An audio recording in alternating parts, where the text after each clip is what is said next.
Have you ever felt completely forgotten? Like your prayers were bouncing off the ceiling? Like the world kept spinning, but you stayed stuck in the same pain, the same loneliness, the same silence?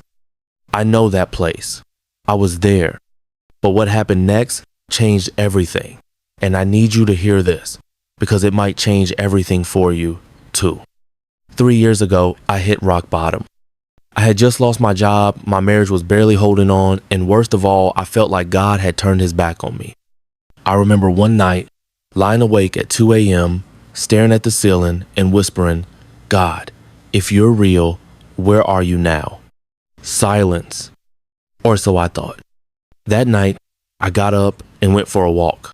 It was cold, and the streets were empty. I passed a small park bench and sat down. That's when an older man walked by, nodded at me and said, "Whatever you're going through, you're not alone. He's still here, always has been." He kept walking, never looked back. But those words, they felt like thunder in my chest. I don't know who he was, maybe just a stranger, maybe an angel, but that moment cracked open something inside me. Over the next few weeks, I started praying again, not perfectly, not even with faith, just honesty. God, I don't feel you, but if you're still here, I want to know you again. And little by little, things started changing. Not overnight, but deep down, my heart began to soften. The fear began to quiet. The pain didn't vanish, but somehow, it didn't feel like it was mine to carry alone anymore. That's when I realized God's love is unconditional and constant.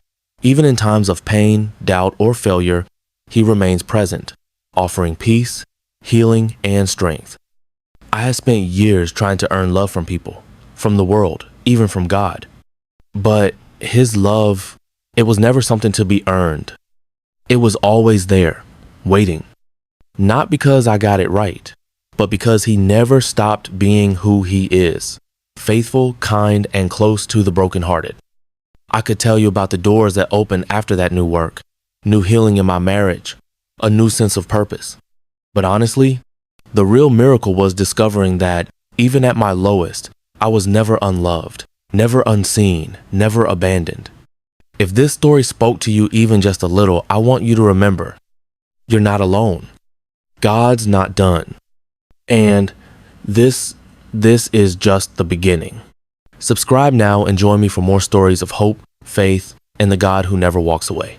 Because if he can meet me there, he can meet you too. Don't miss what's coming next.